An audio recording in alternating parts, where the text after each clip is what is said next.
This is the Discuss Metal Podcast with Jeremy Dunlop of the Mosh Zone. Hosted by Dan Terry. Presented by discussmetal.com.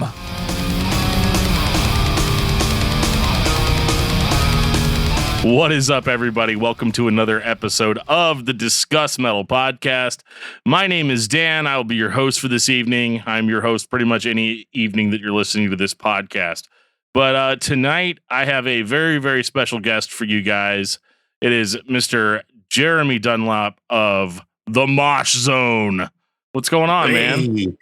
Not much, man. Not much. It's I'm in the future for you. So, yeah. What you are Tuesday, I am Wednesday. So you're Tuesday evening, I'm Wednesday morning. So could I technically call you up whenever there's Powerball and ask you what the winning numbers are? Well, I mean, we look at it like what Back to the Future. I mean, I don't have the sports results. Right. I can tell you that the world is still the same. We haven't got hoverboards yet. I'm waiting for them.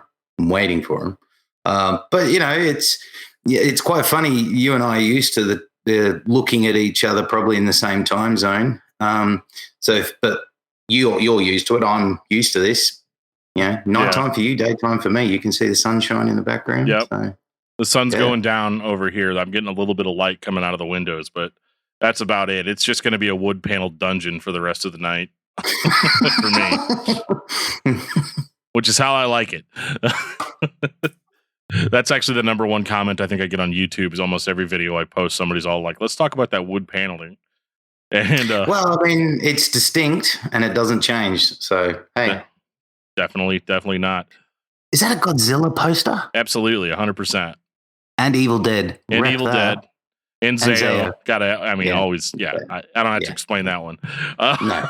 But, the reason I wanted to have you on, and I felt kind of bad because you were just recently featured on the Further Riff podcast, and I was also recently featured on the Further Riff podcast, and I felt kind of bad because they only had released part one of your conversation with them, and I remember being like, oh my god, like he's talking about discography discussion. We could probably just like have a chat, and then I wasn't even thinking about it, and I was like, oh no.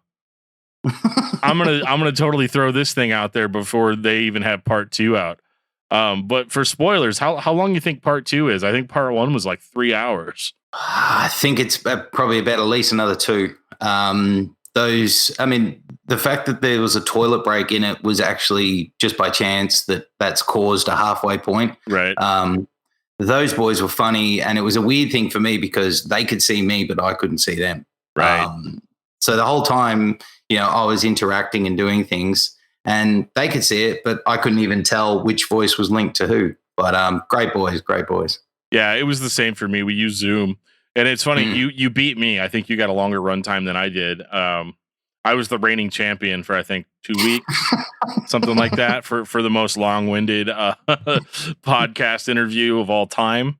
I was telling all my friends and family about it. That I think I won some kind of award. I think they're gonna mail it to me, something like that. But it was captivating, and that's what I liked about that part one the most. Is I was up somewhat late listening to it. I had to be at work in like 4 hours. I ended up listening to almost all of it. I think I fell asleep maybe with do that for people. Well, no, I'd been awake for quite a while. I mean, I wake up at 5 o'clock in the morning, and I usually stay up until about 1 or 2 every night. So I've been running off of 4 hours of sleep for like the past 25 years, something like that.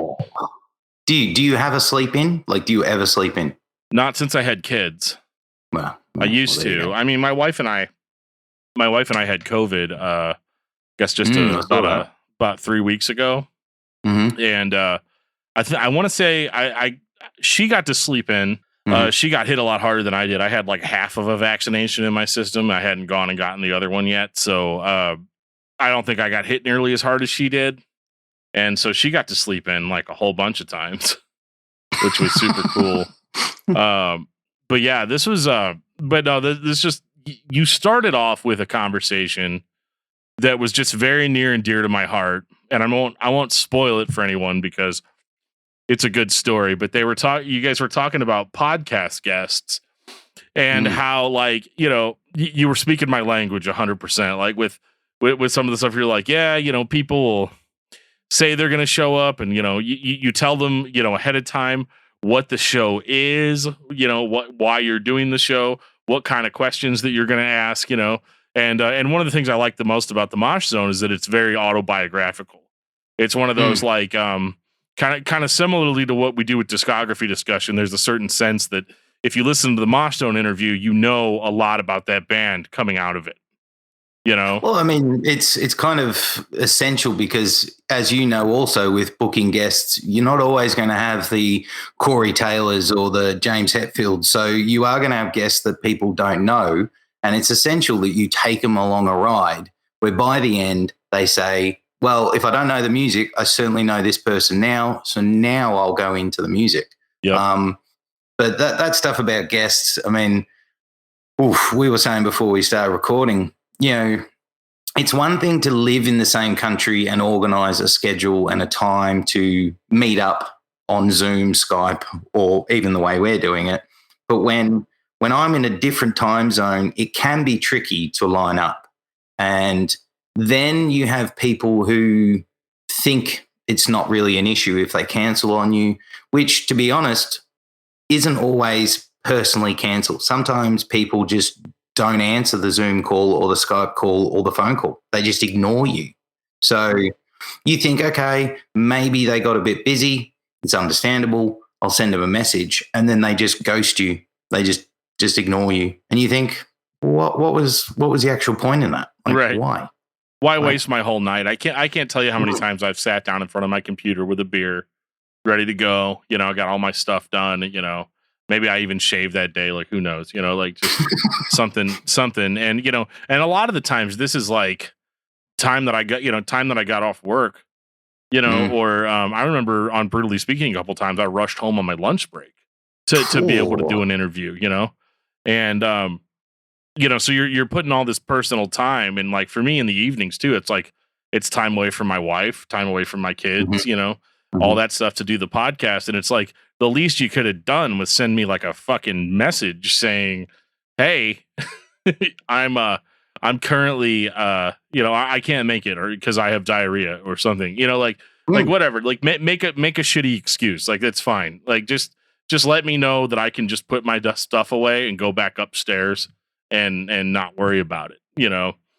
Well, I mean, you've also got, I mean, with a podcast like mine, the way I do it also is I try to do my homework, not so much that I have tons of notes, but as in I know when an album was released. I know if they were in any other bands. So I've also done that homework. And then, as you said, there's life. So mine is always usually in the mornings. So I'm scheduling it before I go to work, or once I've got home from work straight away.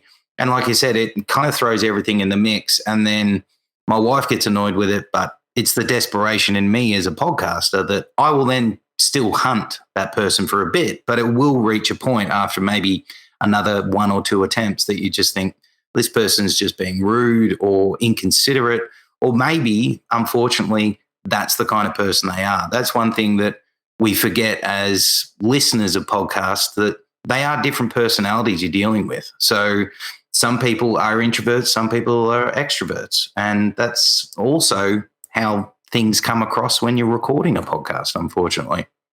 Yeah, totally. And there's also times where I have a lot of respect for you and for John, my co-host on Brutally Speaking, and also on Discography Discussion sometimes, and how you guys are able to just pro it out, you know, even if somebody's being hard to deal with, your guys' dedication to just getting through it anyway, you know, like that feeling of, and it's funny because I don't possess that at all.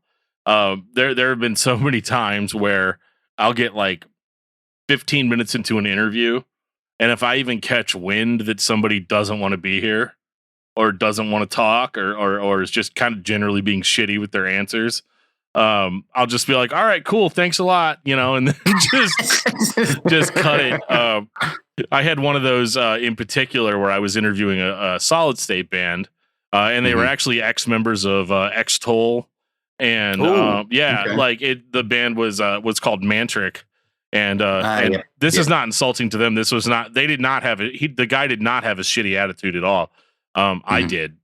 It was one of the first time that ever happened, where I was super stoked to talk to the band, but like there was some sort of mix up with the publicist. And I ended up getting a different band member than I thought that I was going to have. And it's not that like that was a bad thing. It was just having to adjust on the fly. And there was just like a little bit of like, I've got to throw all my interview questions out now because I had them kind of more tailored to this person. And now I've just got to come up with a whole bunch. I got to pull a bunch of questions out of my ass. I think that lasted about 20 minutes because I was I was actually at a buddy of mine's house repairing his garage. Whoa. Okay. Yeah, his garage door. And so I did the interview like in a side room, like right off of his garage. My voice is like echoing all over the walls and stuff. And this poor guy from Norway, he's just like sitting there like, what is this guy's problem? I'm like sweating really bad. And I'm like wincing every time I hear my voice ricochet off of a wall or something, and he's looking at me like, this is just a really weird American dude that I'm talking to right now. Like, he probably was also thinking, is this the right dude? Like, as in does this guy even think, this podcast is supposed to happen? But you're right about the energy you can feel before. For me, I usually spend about 10 minutes, maybe less, talking to the guest before I lead into actually, recording. And you can sense straight away if that person wants this conversation or not. You can sense if they've had a bad day, and you can sympathize sometimes. But the attitudes I've had from some guests has been shocking and disgusting. But I also have learnt that I don't use a lot of publicists because as an Australian podcast, I don't get offered actual podcast length interviews. So what I mean is 45 minutes minimum pushing kind of thing. I get offered, for example, I recently got offered Dino on the show of Fear Factory. Oh, nice. They said Fear Factory is available for, conversations. But what they do in Australia is they send out a time slot, and they're 15-minute time slots, and there's about 6 available. And I always say, look, I need an hour, 45 minutes minimum, and it's very hard to get it. And usually the response is you either have the 15 minutes or you pass. So I have passed on a lot of guests because my content needs to be of length. Like, I don't want to talk about your album and your album only. Like, that's just pointless for me anyway. No, you're not wrong. I mean, you're not wrong at all because like it's one of those things where half the time you're listening to an album or you're talking about an album that's not even out yet. And it is cool being on those email lists. I'm not going to lie. Getting to hear a record before it comes out, that's pretty cool. But it's one of those things where it's like, I'm talking to somebody that maybe I grew up listening to, and so I want to get kind of some of those nitty gritty details. And I think one of the biggest issues that the music industry has is that they kind of think that, number one, they think that we don't work jobs. They think that we're 24-hour podcasters. And they think that it's like radio, that they're like radio spots. And I think that can be really, really challenging sometimes because they don't understand why you need an hour. Well, it's because you have subscribers to your podcast that are used to hearing, at the very least, an hour-long conversation with your guest. I mean, imagine too, like 50, we've been live for 14 and a half minutes right now. Can you imagine if this interview was over in 30 seconds? They'd be like, what the hell did they even talk about? Well, it is. I mean, you said, one of the problems, as you said perfectly, is the industry. And one of the problems is the Australian side of the industry. We have, and it's a pet peeve of mine, and I know a lot of listeners won't have this pet peeve, but we have a thing in Australia where they use those 15 minutes and then publish it and call the show a podcast. Now, personally, a podcast isn't 15 minutes long. I will give you half an hour minimum, maybe, but a 15-minute soundbite of an album is not a podcast. And we have a lot of them out here. So they use these publications to their advantage. I'll give them reps for that. But they're not diving deep. And the questions you're asking about an album, every guest is going to be the same in every aspect. It's, what's this album about? How is the recording process? Or the new cliche, which I try and avoid with my show, is how has COVID impacted your career or impacted this process? I mean, I'm sorry, but we are reaching a point where that is becoming too peddled out in interviews. So I try and avoid it. It can be hard. But it's the same story with every band, though. Yeah, it is. Well, we'd see. We were touring. We had a big tour booked, and it was going to be big. We were going to have pyrotechnics and strippers and coke and glitter coming down from the ceiling, and then COVID happened, and then we couldn't do it.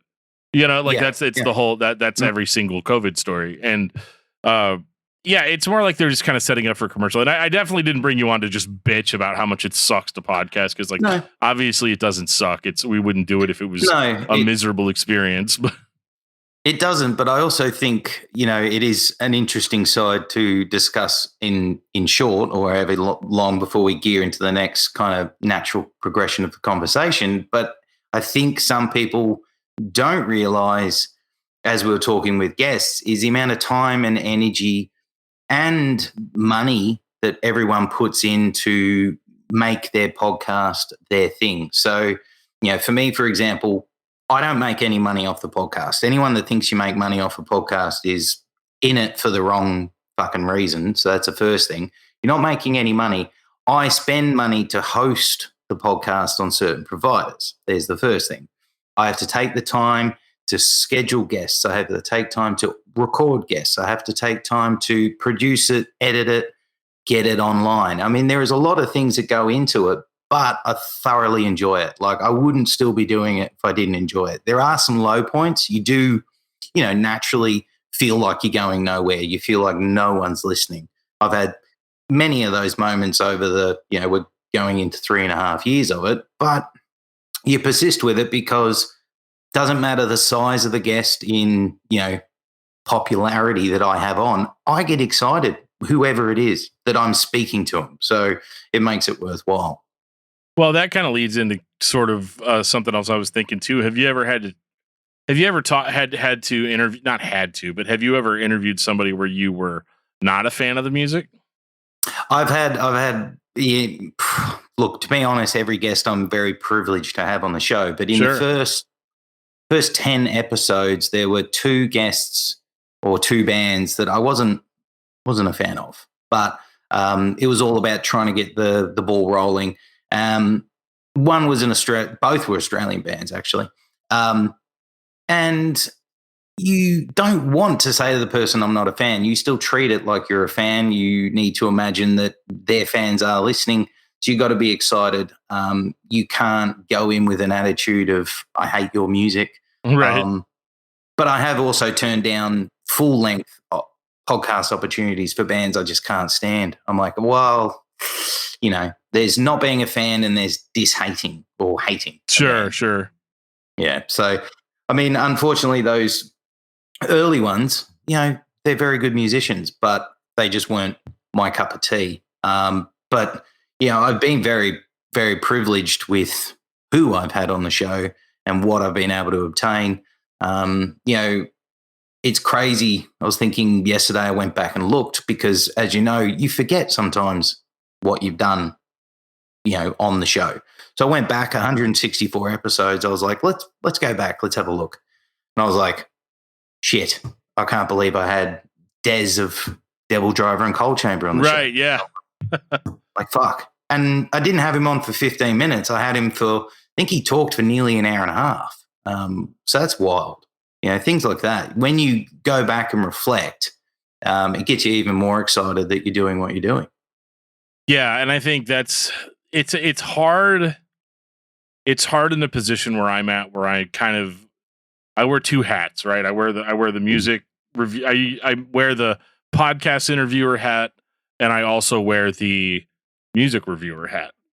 And so there can be times where one can sometimes cancel out the other, in the sense of like I've had people on the show that I'm like, oh shit, I hope they don't go back and listen to the discography discussion that we did on them, where we just took like a mean shit all over everything that they did.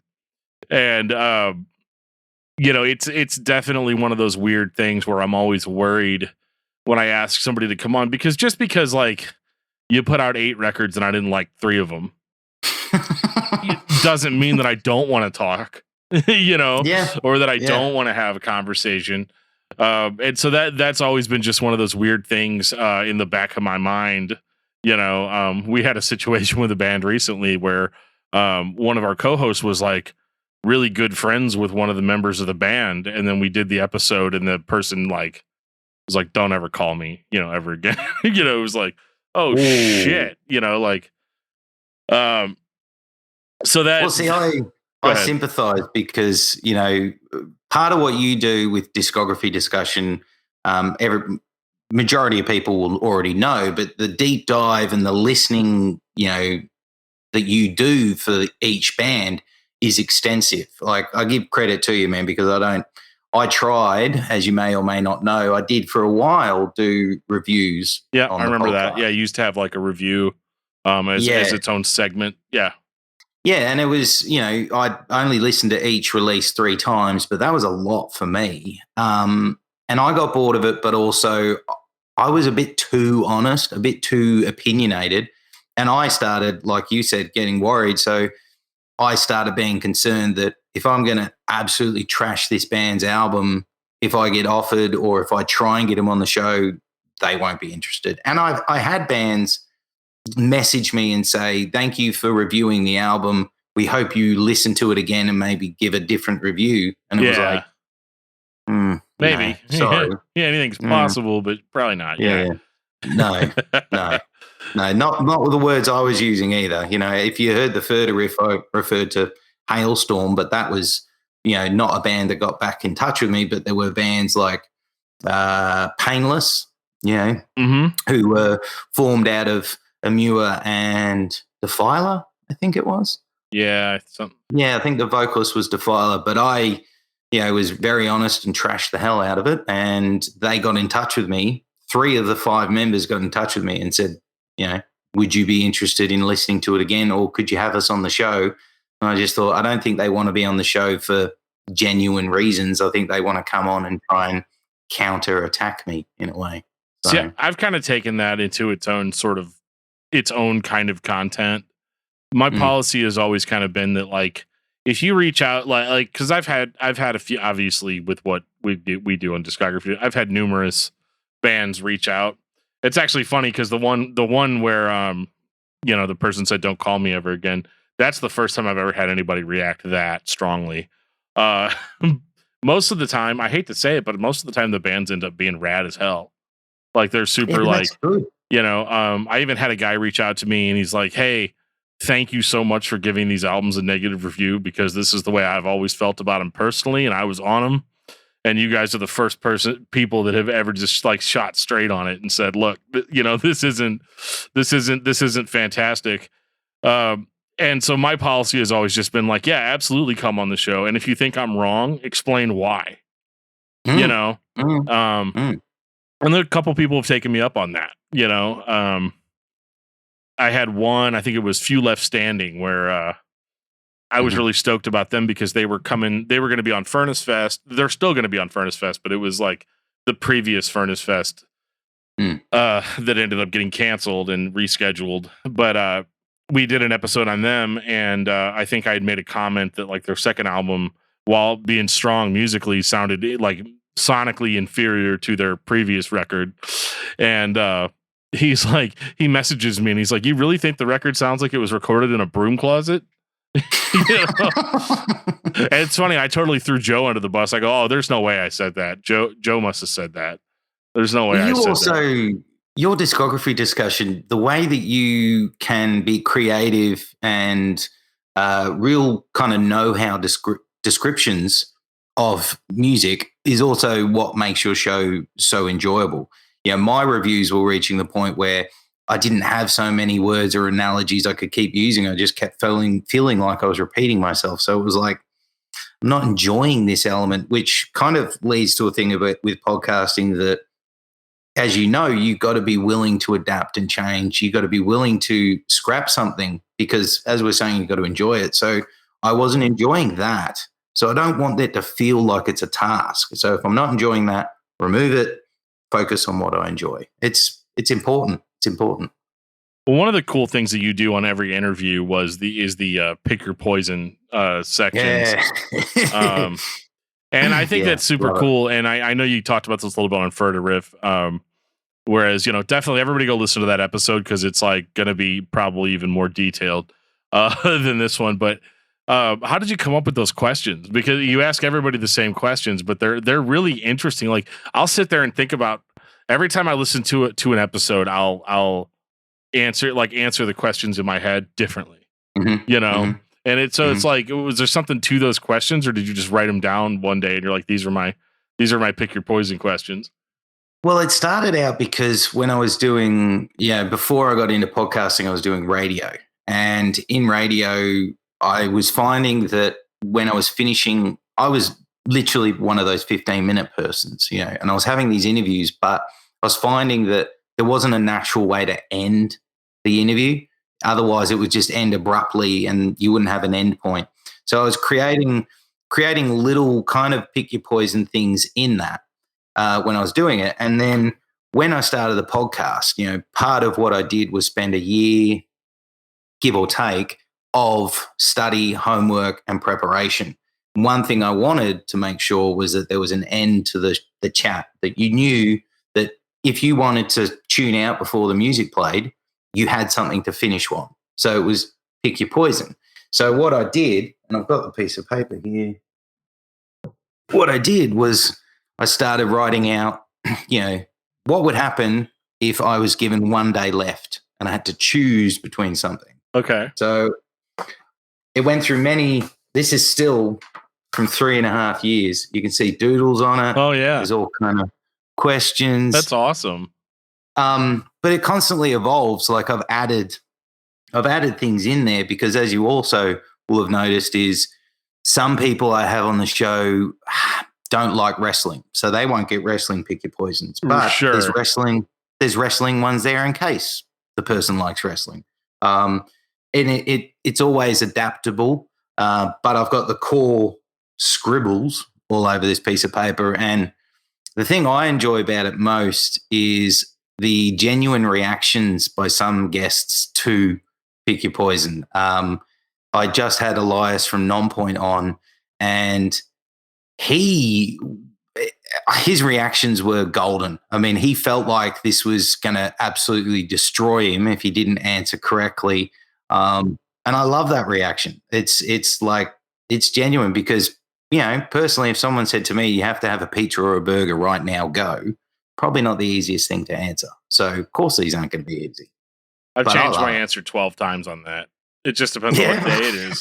And when I'm listening to it, I listen to most of my podcasts while I'm at work.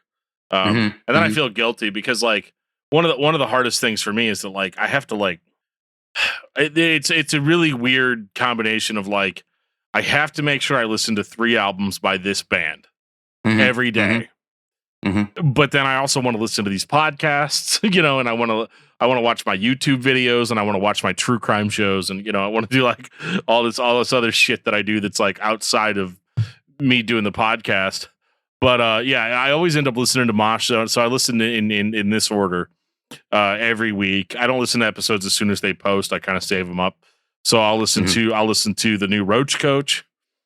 Yeah. I'll listen to Mosh Zone. And then I'll actually listen to Decibel Geek if they're talking about something that I'm super interested in. Oh, nice. Yeah. Nice, yeah. And so it's just one of those. Yeah, and I'll listen to Talk to Me. I kind of handpick the guests on those and all that. But like I'll listen. I like having like almost the old school network sort of thing. But I'm always listening to Mosh Zone right before lunch. And so when that pizza and burger question comes in, I'm like, hot damn. Because now I have to make that decisions. I have to decide if I want for lunch a pizza or burger because I'm I'm a terrible person. I always order DoorDash, and I shouldn't. I'm gonna go bankrupt if I keep doing that. Because it's so expensive to have food delivered. But like, I'm like, shit. Do I want a pizza or a burger? Like, if I get a pizza, I can have the other half of it the next day. Whereas a burger, I'm just gonna eat it in 3 seconds. The first thing is it's an absolute, makes me blush and be absolutely, as an Aussie podcast, to be listened to by anyone outside of my friend zone of, couple of mates and my family. So, I mean, that's a compliment unto itself that you're even consuming the content. Just to say that also, I've had guests that have told me off air that they hate me. Like, not genuinely hate me, but hate me because of that segment. It's a mind fuck, man. It is, but I love it because I think people get to the end that they talk about whatever the last thing was and they think that's comfortable, and you say, all right, now we're going to wrap up, and they think, oh, maybe be you asking for a soundbite. Sure, yeah. And then you throw them the curveball of pick your poison. And yeah, they say to you off air, I hate you now. Like, how dare you make me pick between Slayer and Pantera? And you're like, well, imagine. Correct imagine answer is Slayer. Ooh. Oh. Well, if you listen to my show, you know how I feel about Pantera. I know. Well, I mean, my feelings of Pantera were different to how when I was 18 to how I am now. Like now, it's a touchy subject with Phil and his antics. I mean, it's probably what you'd politely call it. Yeah. But I've noticed, I mean, as you know, when you're into podcasts, whether you're a host of them or you listen to them, you do notice other podcasts around, like, Roach Coach, shout out to them, and the Furter Boys and these kind of things. And they're ones that you consume. But I also occasionally notice podcasts I've never heard of before. And I have noticed a few that have started up this year that have done their own Pick Your Poison in a way that they've tried to make it out not to be Pick Your Poison, which I take as it's a compliment, but they wouldn't probably want to acknowledge where they probably found it from, because no other podcast I've heard has a segment like this. So no, without tooting my own horn. No, really. me neither though. Like that's the cool thing though, is like finding that, to spin this conversation more positively, like finding that niche, that thing that only you do, that nobody else does. And even if other people do it, there's a certain way that you do it, and I like with discography discussion, one of the biggest concerns I had when we first started it was like, are we, number one, does anybody actually give a fuck what my opinion is? Number one.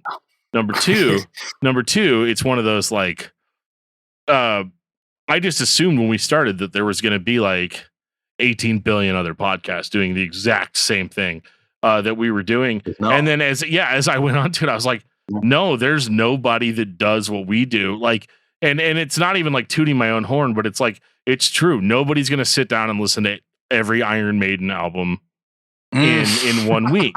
Like nobody's going to do that. Yeah.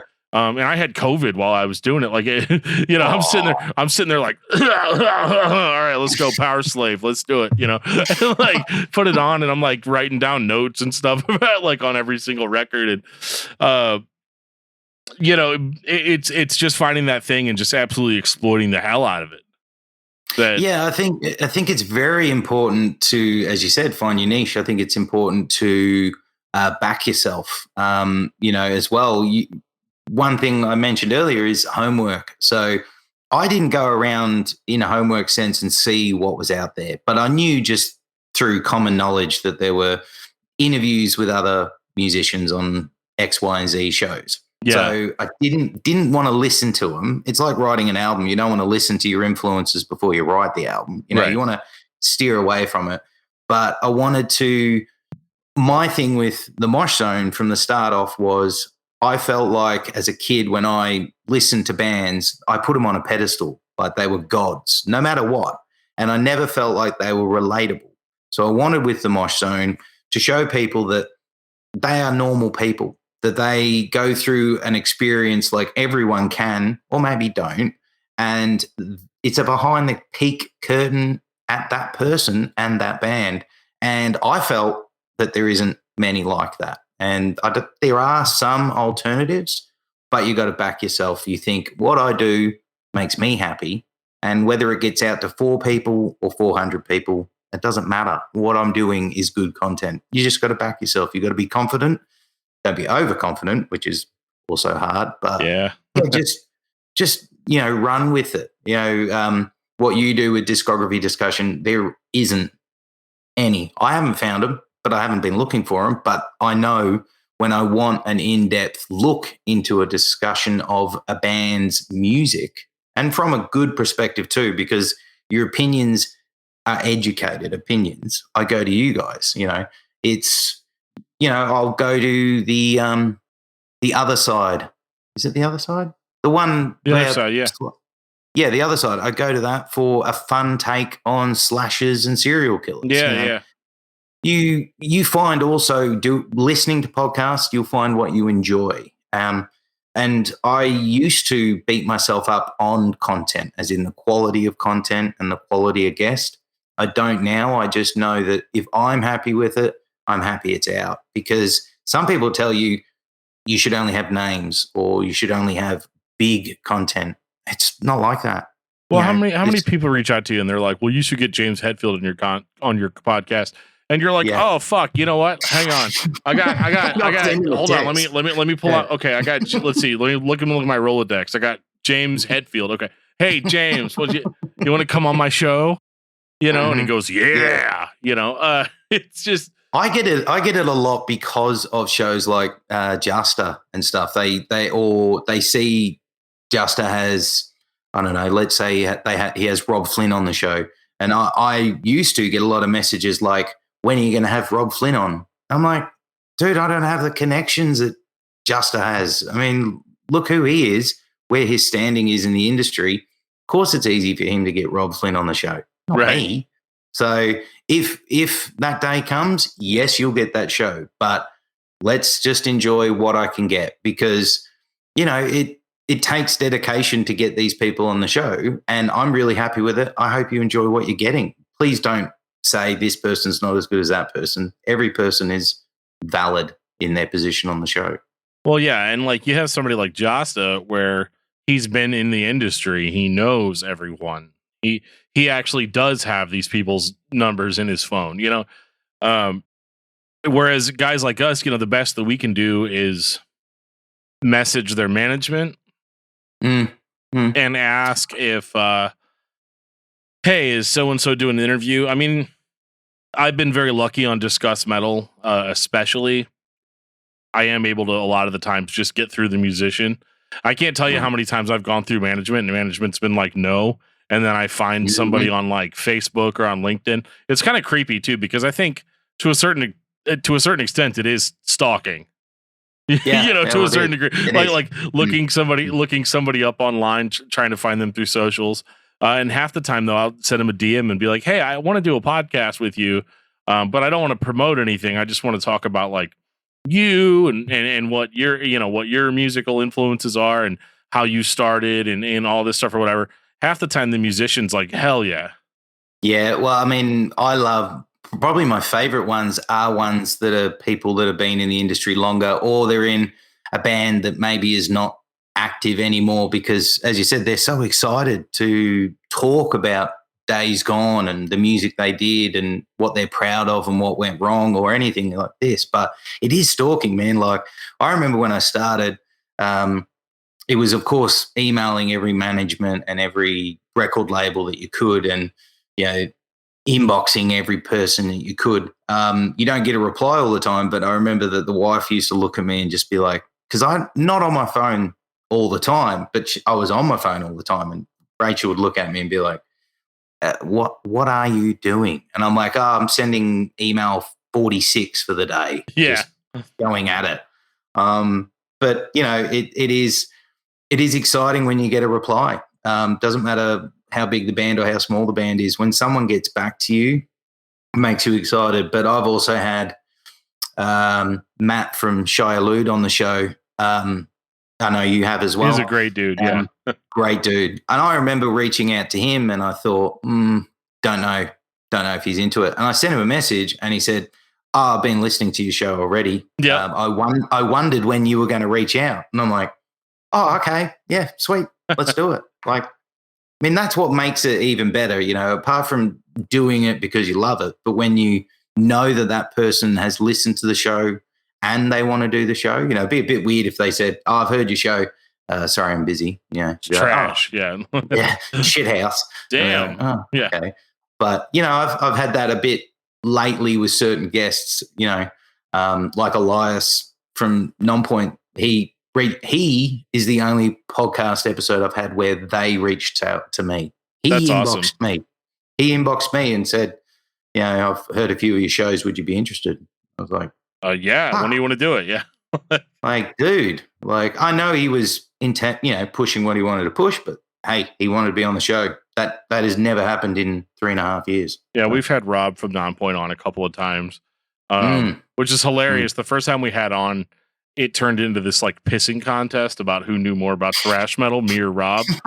And it was one of those, you were talking earlier about you go back and you listen to things that you did years ago, and I'm like, fuck, did I just argue with Rob Rivera for 20 minutes about who knows more about thrash metal, to the point where we were throwing random bands out to see if each other had heard of them before. Yeah, it was just it was surreal. You look back at it and you're like, that didn't happen, or that we had, through some ridiculous series of events, we ended up pulling Morgan Rose from Seven Dust on an episode. And it's funny because I listened to every single Seven Dust album, just like any other episode. But this buddy of ours named Scott Bowling from down in Atlanta, he has a YouTube show and he interviews ridiculously huge guests. He's got great people. Yeah, Scott is honestly one of the nicest people I've ever met in my life. And he's like, hey, you guys should have Morgan Rose from Seven Dust on your show. And I was all like, well, I don't have Morgan Rose from Seven Dust number, and he's like, no, I'll take care of all of it. He's like, but the only catch is you have to let me co-host the show. And I was like, done, let's do it. And Morgan comes on there. I don't think we even talked about any of the Seven Dust albums. It was literally just him. He just decided to sit down and have a 3-hour therapy session with us. And I remember too, because I was sitting there looking at Joe the whole time being like, what the fuck is this? What? And I always get that little tinge of fear in my heart when I'm having a conversation like that, because I'm glad that I'm there. I'm glad that I'm hearing it. I'm glad that I'm a part of it.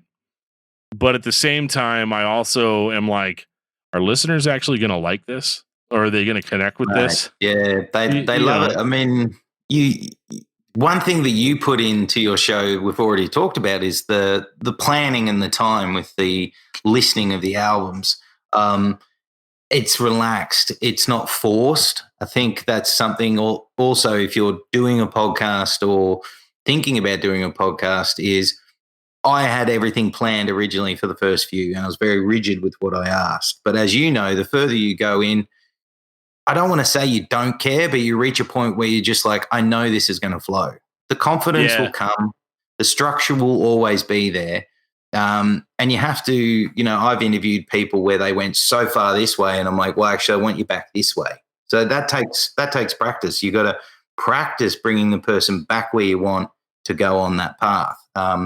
Because I know that, it mustn't seem easy for people to have someone there to talk about what they want to talk about. And I have been starstruck. So many of my early conversations. Yeah. The biggest one for me was I had Frankie from Amua. Yeah. I was, say what you want about the music, say what you want about him, but he was actually nowhere near what people think he is. He was so nice, so relaxed, so open. But he wanted to go all like this, and I had to try and bring him back constantly. And when I got him back, he then went like that. I thought it was a bad chat, but he loved it. He shared it on his social medias, and I was mind blown. Yeah, I was super jealous of that interview because I listened to it, and I think it wasn't that much long. I can't remember if it was before or after that John and I talked to Frankie on Brutally Speaking, and he was just like people describe him as, We only got like 15, 20 minutes. It was a publicist thing, and he was like walking outside in traffic and like we could barely hear anything. Oh. And I remember asking him, I was all like, hey, your album Speaker for the Dead, I'm a really big fan of the book Speaker for the Dead. And he's like, oh, I've never read that book before. And I was like, just deadpan. I was like, fuck. Okay. All right. But I remember then I ended up hearing your interview with him and I was like, God damn, why couldn't we have gotten that Frankie? It depends on the day he is, but I mean, I don't think he remembered, but I only did, I think it was under 20 interviews on radio. And he was the first big name I had on radio. And it was only a 15-minute grab, and it was for the comeback album, if you want to call it a comeback album, when the whole band left. And he was basically doing it on his own. With Josh Travis. Guys. Yeah. Josh Travis from the Tony Danza Tap Dance Extravaganza. He lives by me, actually. Yeah. But I had him on, and I thought I didn't. I think at that time everyone was pushing the narrative with him on his interviews about the fact that, he was having to start up again without all the members. And I didn't want to push that narrative on my radio talk with him. And I don't think I want to say he did remember, but I don't think he remembered. But I reached out to him based off having that information, contact information, and said, I had you on radio 2 years ago. Would you be interested? And he was surprisingly very, relaxed and in depth. But I mean, you do have guests that go off the rails too, as you know, like one that I keep getting props for is the Des one. That was good too. Yeah. He loses the plot. If you listen to that episode, he gets real angry about the industry about 2/3 of the way through and just goes with it. And it's like, shit, I'm on the ride now. I might as well go with him. Hey, bro, we're telling a story here. Yeah, come on. Yeah. So I just strapped in and went, well, I'm not going to get him off that mountain. I'll just ride the mountain with him and let's see where he goes. And it was a wild one. I'm still surprised how he went, but he went. So, but anyone that's listened to the further riff knows that I did have an absolute horrific one. Would be about 3 years ago, and that was Mr. Jones of Killswitch and Light the Torch. Yeah. It's funny, and I'm glad you brought it up because I wasn't going to bring it up, but I think that it's the elephant in the room when it comes to, if you've heard the further. John and I got Howard Jones, and we had to jump through a whole bunch of hoops. And do a crazy rain dance, to get him on there. Like we had to do all this, just talking to the publicist who was like, Howard doesn't really like to do interviews. And John was coaching me the entire time of don't ask him this, don't ask him this. If you ask him this, he's going to say this. Or if you do this. And the entire thing just left a huge bad taste in my mouth because I remember I rushed home. This was one that I was in the middle of working and John was like, hey, we got Howard. We got him right now. He's like, can you be here? And I should have just said no. But I came home anyway.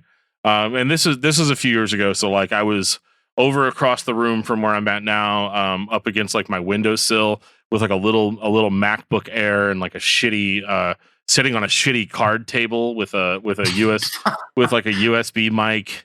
And I'm like, all right, fuck, all right. I'm ready to talk to Howard Jones right now. And thankfully for him, my mic and video and everything just cut the fuck out. Ooh. So I only got to ask him one question. And wow. It's not his fault. Okay. It's just it's Skype. Skype's a piece of shit. Yeah. And so John's talking to him, but I can hear him talking. I can hear what they're saying. They can't hear me. And he just came across to me as somebody that just maybe is just too cool for being, for being on a podcast. And that's all I'm going to say. I don't hate the dude or anything, but when I heard your story about how you're so much got you into metal, and he goes, oh, I never said I was into heavy metal. As soon as you said that, I go, it was fucking Howard Jones. Like 100%. Like, I think, like I said about, you want, as a kid, well, I did as a kid when I listened to bands, and I still, in many sense of the way, I put musicians of certain things who were favorites of mine on a pedestal, and I went into it very excited. And there's my wife messaging. Yes, Howard Jones sounds like Nickelback. I love it. Yeah. But I was like, at this stage, I think I hadn't even done 10 episodes, and Light the Torch were going around. I think they just announced that was the name of the band, and I had a link with the label. They didn't warn me about anything. They just said, look, you can have an hour and it's all yours. He's excited. The quote was, he's excited for this chat. And I said, oh, okay, all right. The reason I don't mind talking about this is because, like I said about Pedestal, I think the reality is that people think he's a nice guy. And to be honest, not everyone's a nice person. And quote my wife, pardon my French, he's a cunt. He really is. Like, he is the definition. The way he treated me was appalling, because I'd ask a question and he'd give me a very short, no answered things. Like I said, how did you get into heavy music? I never said I liked heavy music. Okay, well, how did you discover music? I never said I discovered music. Okay. Yeah, like, what the fuck? Like, I mean, obviously you like heavy music because you play in heavy metal bands. You did a fucking Dio cover. Well, yeah, and then you say things like, how did you go about, training your voice to be what it is today? I never said I trained it. Okay, well, who were your influences growing up to be a singer? Never said I had influences. And you're just going, I got to do this for another 50 minutes? Like, yeah, this is not like when you're not giving you anything. And I had a very similar experience with another band. And they're, so you've heard of the band The Chariot, right? Yeah. Okay, yeah. So there was a guy that was in The Chariot named Keller who, he was in a new band called Holy Plus Gold, or Holy Gold. Holy Gold, yeah. And so John did an interview with Keller on, I think it was either John's Untitled Podcast, or maybe we were brutally. It was before I was on the show, so it must have been John's Untitled Podcast. And so Joe and I had drove down to see Zao right around the time where Holy and Gold was touring. So they happened to be on the show with Zao. We drove down to Nashville to see him. And they played a really cool set. I knew that John had interviewed him, and I was like, oh, well, he might be cool to pull on to discography discussion, because I like their set, I like their music, and I thought it was cool, And so I went to talk to him after the show. I was like, hey, man, would love to have you on our show sometime or whatever. And he's like, oh, so it's like a metal show? And I was like, yeah, it's like metal, metal, hardcore, like that sort of stuff. And he's like, yeah, I'm not really that into metal. And I'm just like, okay, you just played 40 minutes of metal. Yeah, like if you don't want to call it metal, it's fine, but it's at least hardcore. You know what I mean? Like it was aggressive, heavy music is what you just played for 45 minutes on stage. So like, and it was one of those things where I was like, okay. And then he started bitching about John, where he's like, yeah, John took everything I said out of context. And I was talking to him about this. And, I was so comfortable talking to him that I told him all this stuff. And then it all ended up on like Blabbermouth and all that stuff later on or whatever. And I remember just being kind of like, okay, cool. And then, so we get back in the car and we're like driving away, and Joe's like, so did you get a date for him, like to have him on the show? And I was all like, no, fuck that guy. And he was like, what? And I was like, I don't want to have you on my show if you're going to if you don't want to be there and you don't want to talk about metal and hardcore, because I think in a certain sense, it's a little insulting to people that are fans of that kind of music and dedicate our spare time to it. And I'm not saying everybody has to like metal, everybody has to like hardcore or whatever. Like, I'm not saying that. Like, everybody's entitled to like whatever they want to like. But when you're in a band that plays that style and a music person, a podcaster or somebody approaches you and says, "Hey, I really liked your stuff," or whatever. And you just hit them with like, "Yeah, everything that you like is immature and stupid." Yeah. It's, I think something we forget as fans of this music is, as much as we love it, it is an underground thing. So talking about albums or talking to someone who's in an underground band of any heavy description, I think is an amazing thing. So if someone approaches you and says, "Look, I want you on the podcast," or "I want to discuss your albums," I think most artists 95% of the time are excited. Unfortunately, I think some people aren't made for it. Some, like I said earlier, introverts and extroverts. I think that's one thing. I also think too many people maybe see podcasts as intuitive. They think this is all about getting the thing on Lambgo or Blabbermouth or PRP, these things. Because I've had conversations where the person said something that was maybe news grab worthy, but I can send that to those publications, but I like that it's not on those publications, because let's be honest, if anyone reads those publications, it's trash gossip. Basically, they are spinning for clicks, and I don't want a podcast to be considered clickbait. I want you to just enjoy it. But Howard was, my wife sent him an inbox. It was, to say that she looks after me and backs me is an understatement. Wow. She laid in on him, called him the Nickelback of metal. Told him that, the only reason, which she's right, the only reason he has any platform of a career is because of people like myself who support his band. So how dare he talk to someone like me like that? Or did your mum bring you up to treat people with disrespect? And I think also the thing about doing my podcast is you tend to roll over backwards sometimes for guests. You tend to just think, I don't want to upset the fruit cart here. I want to make sure that they're happy. So you sometimes forget to stand up for yourself. And in that situation, I certainly did, because I just kept thinking, this is Howard Jones. This is Howard Jones. This is amazing. But she heard the podcast and she said, no, that's not acceptable. Like, no one speaks with someone like that. And he did. Look, give him one credit. It went for an hour, and for the last 10 minutes, he was actually into it, and that was only because we were talking about fishing.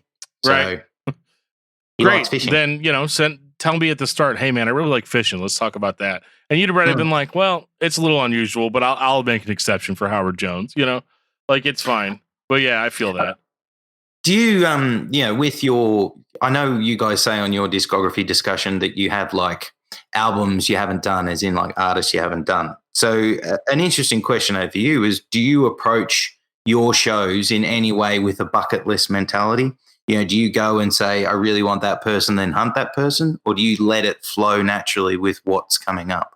I would say, as far as like bucket list, I remember thinking after we talked to Scott from Zayo for the first time that I was like, I'm done. Like I did I went and I did, and I saw, and I talked, and, it was a whole thing, right? Like, I was very, very, very excited to be talking to anybody from Zayo, and so like after that point, it was like, okay. And this was kind of like more early days. So I was initially terrified to interview people. Because I'm a little bit more like socially awkward, or like to use what you said, kind of more of like just a normal person. I don't consider myself to have this big, bombastic, iconic personality. And so whenever it comes to like talking to people, in an interview sense, I'm always worried that like, I don't know, like I'm just going to say something really dumb, or I'm going to come across as too much of a fanboy. And less of a, or I even worry too, because I am very opinionated. So like, I sometimes worry that like, I'm going to make some sort of offhand comment, or I got really close one time when John and I were interviewing Ryan from Demon Hunter. And I was like, how does it feel to be like a beginner's band? And like, but I didn't mean it to be mean. And it's funny because he answered it like a pro. He was like, no, I think it's good. Like if we're what got somebody into heavier music, then that's awesome. It was the dude's like nothing but class. But it was one of those like, so I would say as far as like bucket list, like motivation, I always wanted to have. So I always wanted to have somebody from Zayo. Didn't care who. Scott. Scott, I love. We've had Scott on. Spoilers. I don't know if this audio interview is going to be out or not, but we're going to be talking to Scott about a band, a classic death metal band, coming up on this upcoming Saturday from the recording of this episode. So I'm really excited about that. But I remember like being super stoked. We had Scott on to talk about Neurosis for the first time. And that was kind of our tactic because I was so afraid of having people on for interviews, like traditional interviews, that I was like, okay, well, why don't we just have a guest on, but just do discography discussion like normal, and just the guest is just one of the hosts, And we had a little bit of success with that starting out because, how many bands get approached by a podcast and they're like, no, we don't want to talk about your shit. We want to talk about this other band that I think that you like, Rare. And and they're like, fuck yeah, let's do it. That's how we ended up getting some of the guests that we got early on, was just through stuff like that. And, but I never really had, if I'm being totally honest, I never really had a plan. Everything that we have gotten up to this point has been just like Joe and I sitting there talking after an episode and being like, it'd be really cool if we had this person on, or we got this person on. And so there was never any type of overarching plan. And I think that sometimes people think that there is, especially with the main episodes, like the discography discussion episodes, even the ones that don't have guests. People are like, why did you guys wait 4 years to talk about Iron Maiden? Or why did you, like that should have been week one, because like our very first episode was on Metallica. And the only reason it was on Metallica is because I didn't have to listen to every Metallica album to do that episode. Everybody that's into metal has listened to every Metallica album, so yeah, there wasn't really ever a bucket list necessarily. So in a certain sense, I just feel incredibly blessed to have gotten some of the people that we've gotten at all, or that have given us time, like the very first time you see, your favorite band share something that you did on their page. It's a huge, it's a huge mental, it's a huge mental boost for you, like, yes, it is. It's insane. Mine, I had a bucket list. I haven't really looked at it for a long time because my main thing for a long time was just making sure that I was consistent with my content and I was having fun, but also I was, it's hard. It's ironic and hard to say it, but trying to be as professional as possible, making sure that everything looks good, as same logos, et cetera, et cetera, et cetera. Plus trying to learn as I go, because no matter how much homework I did, I was learning as I go. But one of the big ones for me is one of my all-time bands easily is Terror. Oh, yeah. And when I got Scott Vogel on, I tried to get him on the show and was getting nowhere with PR and all this jazz. They were about 4 months away from coming to Australia. So I thought, look, I'm going to shoot him an inbox. I shot him an inbox. He's like, yeah, love to do it. Hell yeah. Like, bang. Yeah. That was mind-blowing. And then the band shared it, was even more mind-blowing. I've screenshot it and I've kept it. But when we talk about bucket lists, I don't have one now. If you look through my phone, it's just screenshots of random bands, random albums, random members from bands, so that when I've got a couple recorded, I then look at the phone and go, what about person X from that band? Okay, I'll try and get someone from that band on the show. And it's just trying to remember. I mean, that's the other thing. I'm you ask my wife, I'm not very organized at all, probably, but I try and keep organized because sometimes you'll go through having one podcast for a week and then nothing for 2 weeks. But then like next week, I've got 3 scheduled. So I need to remember that shit. So Right. I keep my notepad in there, and that has what day, what time, who it is, to try and remember. But bucket lists, like you also said, I'm also just entirely grateful that anyone would want to talk to a dude from Australia who's, I'm not linked to a band, I'm not linked to a label, I'm just a dude in Australia. So any of these people that have given me time, boys and girls, I'm immensely grateful. So yeah, I mean it's terrifying to like starting out, and I think that's something that a lot of podcasters don't talk about is like year one. Like, but you know what I'm talking about. You know how shitty year one was. You know what I mean? Like it'd be one of those. Like I remember, like we'd put an episode out, and there'd be 5 views. Yeah. Or 3 views. And one of those was just like me, right? Like going to the page and clicking on it or whatever. And just feeling like for the longest times, like nobody cares. Why am I doing this? And I think that's why a lot of new podcasts tend to fizzle out after the first year, because you don't get any kind of return for it. You don't get, the fame. You don't get the, and not like, and that this is something that I think if anybody's listening to this that has started a podcast in the past or is starting one now, you're never going to get famous interviewing famous people.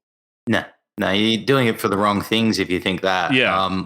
Like I said earlier, if you think you're going to make money off this, you're in it for the wrong reasons. The first year I remember the crazy, like you're saying, the views, but I was for a while obsessed with how many listens that each show was getting. And you'd see one show reach 200 and then the next show would only have 40. And you're like, where'd the other 160 fucking people go? What did I do wrong? Yeah. Like, what? And you think this guest on this week is actually more known than the last guest. So why'd you all tune out? Like, so you have to, like, numbers are important in many sense, but also they're not important, because I have had possible guests on the show and the PR people are like, what are your numbers? And I haven't replied because I'm like, if you're only giving me this guest based off numbers, we ain't happening. Yeah. But don't let numbers be a focus, because you ask a band, are they really focused on streams? If they are, it's probably not the right thing. It's that kind of thing. But in the podcast world, just make sure you are happy with it.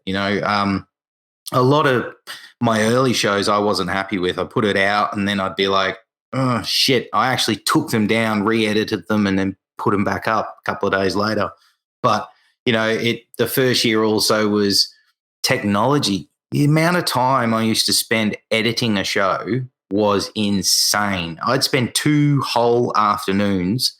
We're probably talking maybe 6 to 8 hours in total, putting the guest into the show, recording myself, editing that, putting it into the show, where now I can do it all in maybe an hour, maybe 2 tops. Like, it's insane. Yeah, that's one of the things that I have to give props to Joe for, is that, like, I remember there was one where we had a really big name guest on, and it was a time sensitive episode. It was it was James Rolfe of Cinemassacre.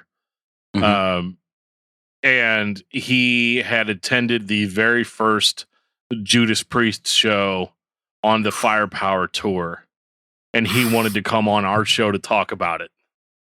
And so we were like, okay, well, this is time sensitive. Like, we can't put this out 2 weeks from now or whatever. It's got to strike. It's got to strike while the iron's hot, And so I sat there with Joe for probably like 5 hours and just watched him edit the podcast, like, because he's real meticulous, like really, really meticulous.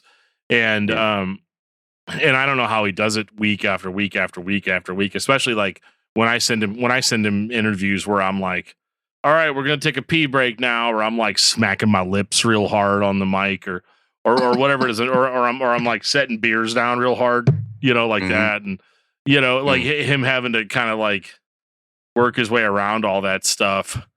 And I think that's why my perspective on it is sometimes a little bit skewed, because I don't do nearly as much work as the average podcaster does. You still do a lot, man. You still do a lot. Like, don't sell yourself short. No, I mean, I try to do a lot. I mean, the live streaming, the Twitch streaming, the always being online. I think always being online is one of the hardest parts, because I feel like because I do the least amount of work, like work, that I always have to be omnipresent the entire time I'm alive, So like, we have a Discord, we have a private Discord server, and I always feel like every time somebody posts in there or says something in there that I need to get in there and like respond and be part of it or whatever, because I don't want to be Mr. like, I only check my messages on Wednesday or whatever it was. Yeah. And that was easy enough to do for the first couple of years because we didn't have that many listeners. And then, probably like mid 2019 or something, everything just kind of got a little bit overwhelming. Like I couldn't keep up with every email. I couldn't keep up with every message and stuff. And, so like through all of that, I've had to learn kind of a lesson in, okay, this is family time. So I have to stop, stop what I'm doing and do family time for whatever I'm permitted to do, And my wife's always been awesome. She's always been super, super supportive of what we do. I wouldn't have been doing this for almost 4 years or 5. Maybe it's going to be 5 years. No, it's going to be, let's see, when did we start? Like 16. So almost 5 years. And she's always been super, super supportive. So there was one time, and I'll share this and let you talk more because I feel like I'm talking too much. But there was one time where we did a Sepultura episode, and I think it was like maybe about a month later, a guy messaged us on Facebook and said, "Hey, Max Cavalera is my father-in-law." Was that Igor? Was it? It wasn't. No, not Igor. Not what's his son's name? Alexis. Zion. Yeah, go. You keep going on. No, I don't remember. I don't remember this guy's name, but he was family with Max Cavalera, and he goes, "Hey, I listened to your Sepultura episode, and I just wanted to say thank you so much for being so like respectful to our family and." Because there's a lot of, for whatever reason, like there's a lot of podcasts that are like shit on all over Gloria and, saying she's the reason why the band broke up. Like there are people out there like that. But we didn't do that. We were just kind of stuck to the facts, the stuff that we knew and the stuff that we felt like we could comment on. And, we did that. And he was like, yeah, it's really great. He's like, I let Max listen to the episode. And I was like, oh God, like I said all kinds of embarrassing stuff on that, like about how like, Sepultura gets my dick hard and stuff like that. I said that, like, that's actually something I said. And now Max is going to hear me say that. But then it was like right around the time that Soulfly was putting out a new album. And he messaged us and says, hey, do you guys want to talk to Max? And I was like, yeah, obviously. Yeah, of course. And it was scheduled for the night my wife and I were going out for our like anniversary. Ooh, okay. So I went out with my wife. We did our anniversary dinner. And then I drove all the way down to Joe's house, which is like a 48-minute drive. Went into the studio and we called Max Cavalera and talked to him for like 20 minutes. And that, like, I guess my whole point in telling that story is that like it's really hard to find a wife like that. That is like gets it. I mean, I'm not going to go as far as to say she was stoked about it. No, but I mean, what you've got is a blessing, and I feel the same way. My wife doesn't enjoy heavy music. She likes music. There's occasionally a song she'll hear that she'll enjoy it. But my wife is the kind that will support me if she knows it's something I want to do and it makes me happy and fulfilled, she'll support it to an extent. And she is also a motivator. I didn't really think I wanted to start doing podcasting, but I knew I wanted to do something. And when I started really looking into it, she was the driving force. She was like, if you're going to do this, you got to commit to it, do your homework, get the right equipment.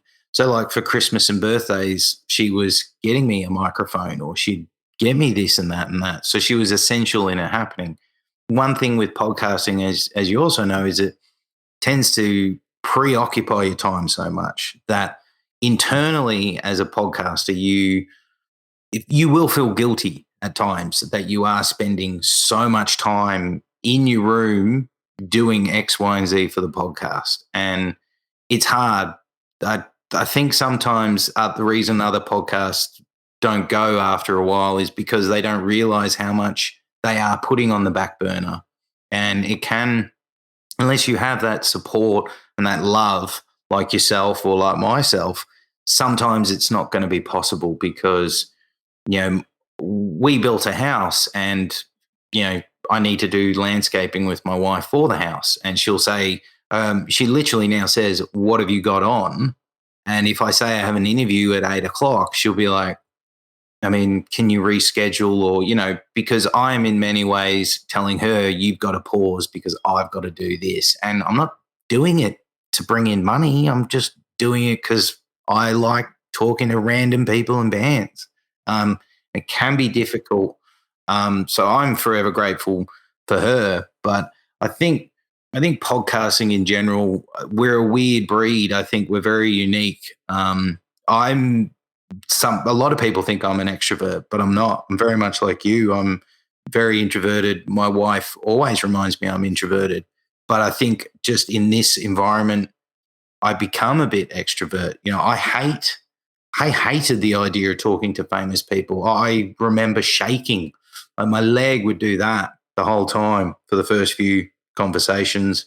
I was worried about what I was saying, what I wasn't saying. I'd come out of interviews and think I didn't cover anything I wanted, but I've got comfortable now where if you wanted to have a chat with me somewhere out in public, I'll probably be nervous, but you want to chat like this, I'm comfortable. It's weird. It's a weird environment, podcasting, and it isn't for everyone. It doesn't mean you can't do it. It's just there are a lot of ups and downs. It really is.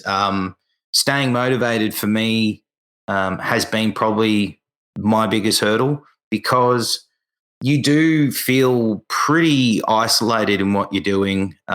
You're not, as we've said a million times, doing it for money, doing it for success. But you feel like, I have this year felt like I'm hitting a brick wall quite often. I feel like everything I'm doing is not going anywhere. And then you have to remotivate yourself. And not everyone can motivate themselves. It doesn't mean you're a defeatist if you can't. It just takes something in you. And a lot of my motivation comes from the wife. Not long ago, I think it was about a month ago, I said, I'm really struggling to get guests. And, my show is reliant on guests. And I said, I can't get any. And she said, right, just stop. If you need to take a week off, take a week off. But then the worry for me is if I take a week off, those listeners I have will know I've taken a week off. And they go, where's Jeremy? Where's the Mosh Zone? Yeah. It's terrifying. It is. It's a worrying landscape, but it's worth it. It is worth it. Everything is worth it. But I say to anyone starting a podcast, you've got to go for it. Do your own thing, but also be adaptable. My show has changed many, many times. The core has not changed, which is speaking to people, but it has changed. And when you make a change, you need to not be afraid to make the change. But then the counter argument of that is don't be afraid to stick to what you're doing either. It's a weird thing to say, but you've got to be flexible either way. You got to allow your show to be your show. And also don't compare your show to other shows. That was a big problem I had. I'd look at, the X-Man podcast with Doc Coyle and I'd be like, oh my God, he's doing all of this stuff and I'm not. Doesn't matter. Doesn't matter what he's doing. Do what you're doing. focus on you. Yeah. Well, and that's something that I like to do too, is that like, if I see something like that and I start getting like in any way worried that somebody's doing something better than I'm doing it, or maybe they're doing the same thing that we're doing. I don't run into it a lot, but when I do, the first thing I always do is just reach out, because I'm like, maybe I actually maybe I have something to learn from this person. If they're doing something better than I'm doing it, maybe they can impart some of that knowledge onto me. And I think that was one of the biggest reasons why I joined John's Untitled podcast and Brutally Speaking, was because I was so nervous about interviewing people. And I didn't think that I could do it. I didn't think that I could have an interesting conversation with somebody about anything of substance. And so I kind of just watched John do what he did, and kind of like, because John, one of his biggest strengths is he'll attack everything from a different angle. And I know sometimes like people get pissed off, because like I know he had Jesse from Kill Switch on a while back, and they talked about like everything about Jesse, but didn't talk about Kill Switch. No Kill Switch. Yeah. And I know that like pissed some people off or whatever, but I kind of respected it, because I was like, no, he's finding that other angle. He's finding that other kind of piece of the conversation that he finds interesting. And so I've always kind of tried to do that. And when you mentioned flexibility, that's been one of the biggest things that I've struggled with on the show, is flexibility. Because like when we first started, I was like, we're not going to talk about any new metal bands. You just did a new metal month. I know, we do it every year now. But I was like, we're not going to talk about any new metal bands. And like one of our first co-hosts, Josh, was like, when are we going to talk about Bush, or talk about Nirvana, or talk about like these bands? And I was like, no, those aren't metal bands. The website is discussmetal.com. Like I would say I was more of like a gatekeeper back then, as far as like what I thought real metal was. And then 4 years later, like we'll do a whole month on new metal bands, or we did an episode on a rapper last year. And like it just turned into one of those things where it's like, well, we've got the name discography discussion, which doesn't inherently mean that it has to always be metal. We ended up doing an episode on The Offspring, and a lot of different bands that don't really fit into that sort of category. And that sort of thing used to upset me. I remember being terrified. Like when we uploaded our Hopes Fall episode way back in year 1, I was like, this isn't metal. People are going to be pissed, And that was one of the weird situations where we posted the episode, and the band retweeted it, and they reached out to us on Twitter and said, hey, thanks for doing this episode. It was really cool or whatever. And it totally like kind of reprogrammed my brain as far as like, you know what, from here on out, we're just going to talk about whatever we want and not worry about it. It's important. I think also what's important is, we were talking about it before we started going. I think sometimes people forget or don't think there is a bit of a community here. So if you've got a podcast going, or if you don't have a podcast going but you want to start a podcast, reaching out to people like ourselves, or the Further Riff boys, they reached out to me. I know they reached out to you. It's kind of, I think we all do a podcast, but we all do something different. So we can help each other out to grow our confidence and grow our abilities. Like you said with John, it can be done. I think sometimes competition, I know people, unfortunately, sometimes view it as a competition, which it's not. It's not a competition. If we were fighting over money, maybe you could see it as a competition. Maybe, yeah. But we're fighting over like really pennies. Yeah. Yeah, we're not. And one thing I think we as a community sometimes forget, I know some people in the community have forgotten, because I've reached out to some podcast hosts and they weren't very, very nice, but that is what it is that sucks. Well, yeah, it is what it is.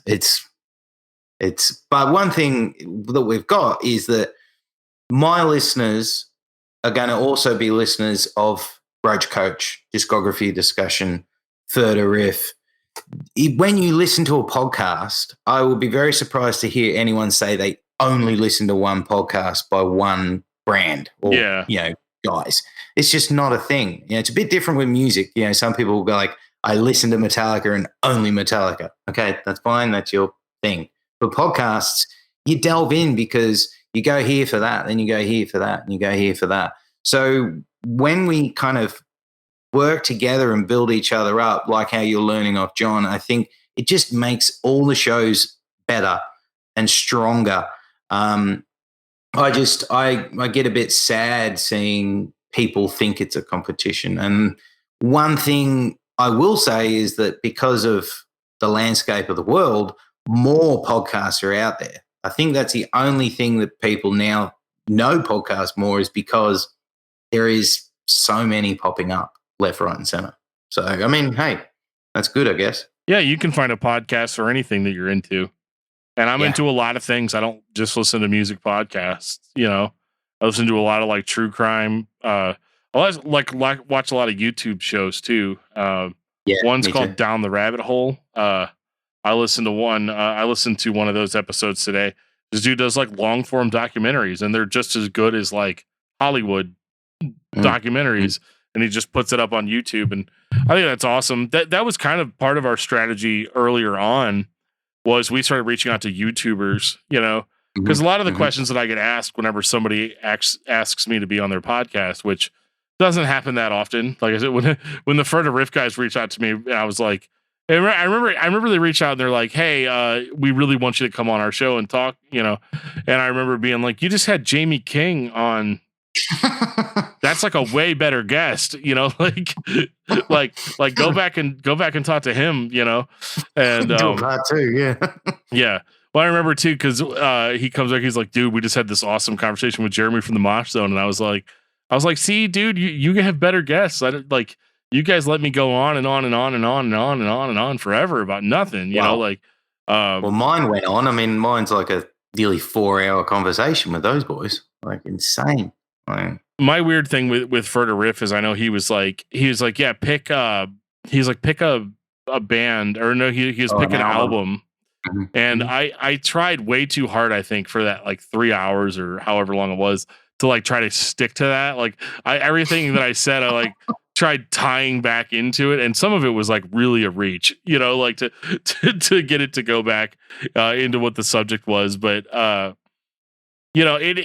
yeah, as far as the whole competition thing goes, I mean, I'm never worried. I want to say when we first started, I was like a little nervous.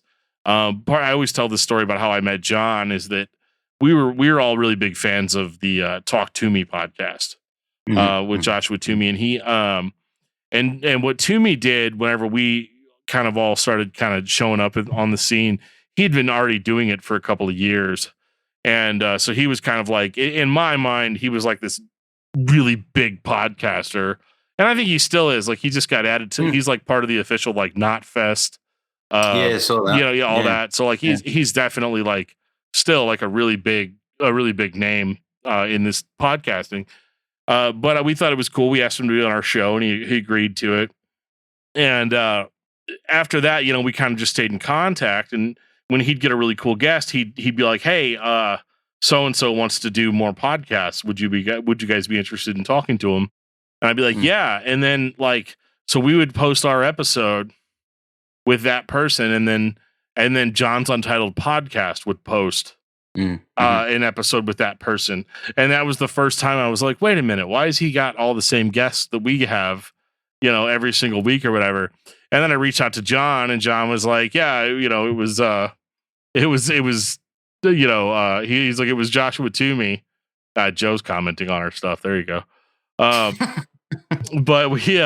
But he's like, yeah, Toomey gave me the guest. I was like, oh, he gave me the guest too. And then John and I started talking, and then I ended up just doing the thing where I was like, I'm kind of annoyed that he has the same guest that I have or whatever. So then I was like, but this guy seems really cool.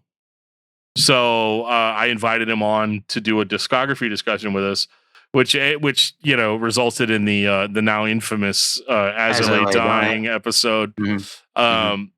Where we should not have been, like, after hour 2, we should have just cut the mic and And that should have been it. But instead I got like real self-righteous, on it and all that. Hey, it's a good listen, man. If anyone hasn't heard that, make sure after this you go listen to that. It's a listen. People love it, man. Like I remember it being like, it's a train wreck. And Joe goes, yeah, it's a train wreck. Cause he had to edit it. He edited because that original chat was 5 hours. I don't know how, I don't know how he edits his stuff. I mean, side note before I forget, with a little behind the scenes on mine, I never used to just make any notes with conversations. I used to just go and listen to the whole thing and edit where I needed to. Yeah. My little tip now is a pen and a piece of paper. So as I'm going, I make a note, I look at the timer and I go 50-second minute, static problem, 48-minute, whatever. That's a little tip for anyone doing podcasts now. It made my life so much easier. That thing you're talking about with when you started out and that sense of what you looked at and what you got annoyed about, the only thing that gets me annoyed, really, I don't get jealous of any other podcasts. That's not my thing. The only thing I get annoyed with is I will have a chat with someone for 1.5, 2 hours, however long it is, and then they don't care enough to share about it. That for me is the only thing that makes me think, well, you've given me 2 hours of your time. Right. You don't need to post it on your page, or anything like that, but share it, do something, because it's not just me that wants it shared. Your fans will want it shared because it's your story. It's your band's story. Like, get it out. And then when you see the band later down the track, like lately I've seen bands that haven't been on my show for 1.5 years. Suddenly they've done a podcast with XYZ and they're sharing it and posting it. And I'm like, the fuck's difference between that and this? So yeah. So that's I don't want to talk too much negative stuff, but that is the only thing. I don't get jealous. I get jealous of the content you guys put out because it's very in depth and I wish I could talk about an album that well, but I don't get jealous of other podcasts. I want more podcasts to be successful because hopefully when they search up, for example, they look at yours and they go Shadows Fall and then they type Shadows Fall in, they might find that I had Brian on the show and then they'll get into my show. It's because I have gained listeners through that. Had a guy who was searching around upon and burning body interviews and he came across a few. Apparently he listened to, I think it was like 8 of them. He listened to mine, enjoyed mine the most, and now he's an absolute rabid listener for the show. So you never know how you're going to gain fans either. That's another random point. Well, and I am going like this with my points, but you know what I mean. Right. All over the shop. Right. Yeah. I think that I don't know. I think that like to make this look kind of a little bit cheesy, as far as the fans go, like the discography discussion fans, and I'm not calling them fans because I have a big head or that I think that I'm some kind of celebrity or anything like that. But like the fans of the thing that I love the most about our show is we retain our listener base in a really real way. When somebody, I mean, like I think that the casual discography discussion or listener will listen to just episodes on bands that they like, and to be honest with you, that's perfect. I think that's great if you go through and you cherry pick which episodes or whatever. A download's a download. Like like it's not. I'm not worried about it. But the thing that I like the most about our fans, and especially with the Discord server that we have set up, and all of that, where people can like just talk to us anytime they want to, like that we're available to have conversations, and we can be with them in real time. And even if they disagree with some of the stuff that we said, like we could talk about it, and it's turned into a really positive thing. And I love the discography discussion community because they're very, even if they don't agree with what we say, there's like this mutual respect there that I just love. And I love that, like, my favorite thing to hear anytime is, and I hear it a lot, is like, yeah, when I first started listening When I first started listening, I only cherry picked a few episodes. He's like, but as I continued listening to it or whatever, I started just listening to every episode because I just enjoyed hearing what you guys had to say, and it became kind of a way for me to like get into bands that I had not heard before, and things like that. And that always just blows me away that somebody would care enough about what I thought to take a chance on something just because I said that it was good, or you know. I mean, that's amazing. I know that feeling too of like. One thing I think is funny with the Mosh Zone is we've got a community too, which I'm amazed about. But I'm more amazed that our community is so widespread that it's not. Our listening base is very small in Australia and it's big everywhere else. So what I get amazed by is I get inboxes from a guy from Germany or a lady from Canada, a guy from Poland, or a woman from Philippines. They reach my inbox and they say, I found you because of this episode and now I've gone back and I love this, this, and this, and this. That's mind-blowing that someone in Canada is listening to my show on the regular. Like, yeah, I mean, it's insane. Aussies as well. I've got a lot of Aussies as well. But the international thing, for me as an Australian, to see how far I can get is insane. And the fact that I've got people that are still with me since day one, like you guys have since day one. That's even better is, if you're willing to stick around and listen to me jibber jabber every fucking week, props to you. It's invaluable to me. And it just makes me, if people didn't listen to your show, I'd still have fun, but it'd probably just feel like I'm just rambling in a room to myself with some musician on the end of the line. So sure. A bit weird. And it still feels like that sometimes, It does. It does. But I don't know. There's really no other way to describe it. It is ultimately an indescribable feeling because I enjoy what I do, even though I do deal with sometimes some of the more mental health side of it, where like I'll wake up certain mornings and be like, all my shit sucks. Or like, why does anybody even care about this? Or like, the knee jerk reaction when you get a negative comment from a troll or something along those lines. It can be a little bit scary. I know the scariest thing for me for the longest time was putting my face out there, so we did like 3 years of podcasts, whereas audio only. And I felt really safe like that, I'm just going to talk. People can just imagine what I look like, and then, I started realizing, and that's something that we haven't touched on yet, is how podcasting has changed just in the last few years. And I'm not coming at this from any sort of like, oh, I'm going to make it, or I'm going to be famous, or I'm going to do whatever. But like Joe and I established this kind of idea a long time ago that basically boils down to get paid to talk, and it's not that we're doing this for the money. I wouldn't be doing a metal show for the money, by any stretch of the imagination.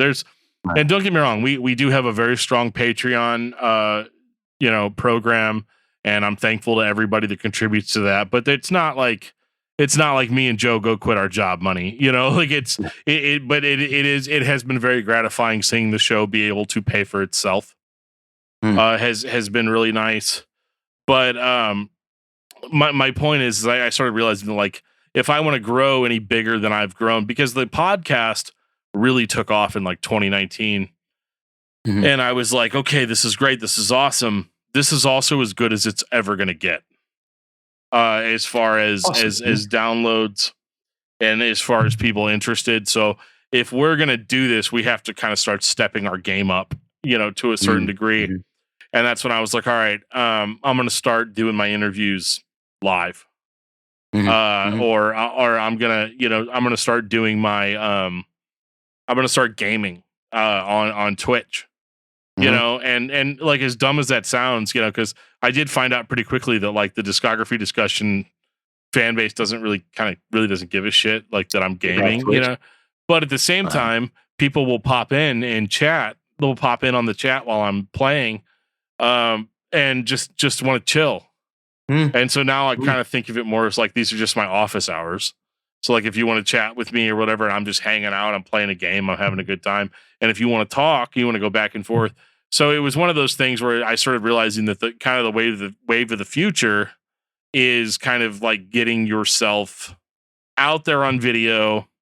So it's like starting an Instagram, starting a Twitter, starting a Facebook just for like this stuff. And a lot of it seems a little bit unnecessary. Like the old man in me is like, everybody doesn't need to know what I'm doing all the time, you know? But at the same time, like for whatever reason, it can still attract listeners and stuff like that. So it's just been a lot of like kind of experimentation over the past year of just seeing what works, what doesn't work. It is. And you guys and, you know, yourself, definitely you're showing an adaptable approach, which, you know, I've looked at, but I haven't started yet. You know, one thing that's wild about this is the listeners of the Mosh Zone, you know, 164 episodes in, haven't actually seen the face of the person behind the podcast. They know my name's Jeremy Dunlop, but nobody's actually seen the name. Oh, they're seeing it now. Face. Yeah, they're seeing it now. So, you know, I've that when we were going to do this, I thought was quite exciting because, you know, I've thought about putting up a photo, but hadn't. But the video content I've looked at. I first looked at doing it, I think it was about middle of last year. I actually remember the episode. It was Kevin from ex-Suffocation, now in a band called Afflusia or something. Afflusia, yeah. Yeah.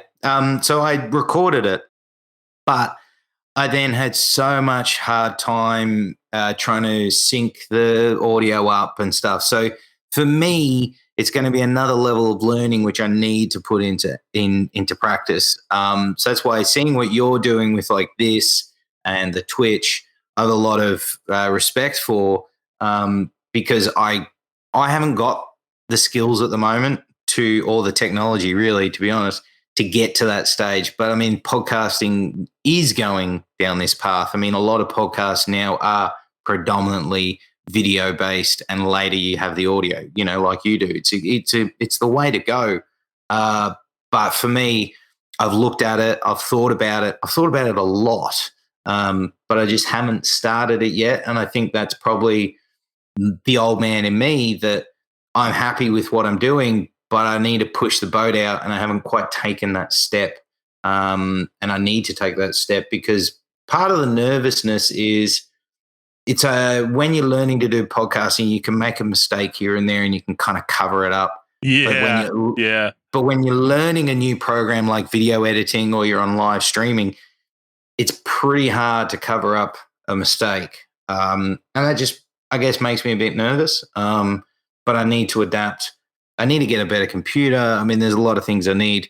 But I am looking for the Mosh Zone to start pushing down video things. But I know things are changing because last few guests have specifically asked, which had never happened in 3 and a bit years, is this going to be video recorded as well? And I was like, I haven't been asked that, you know, way back.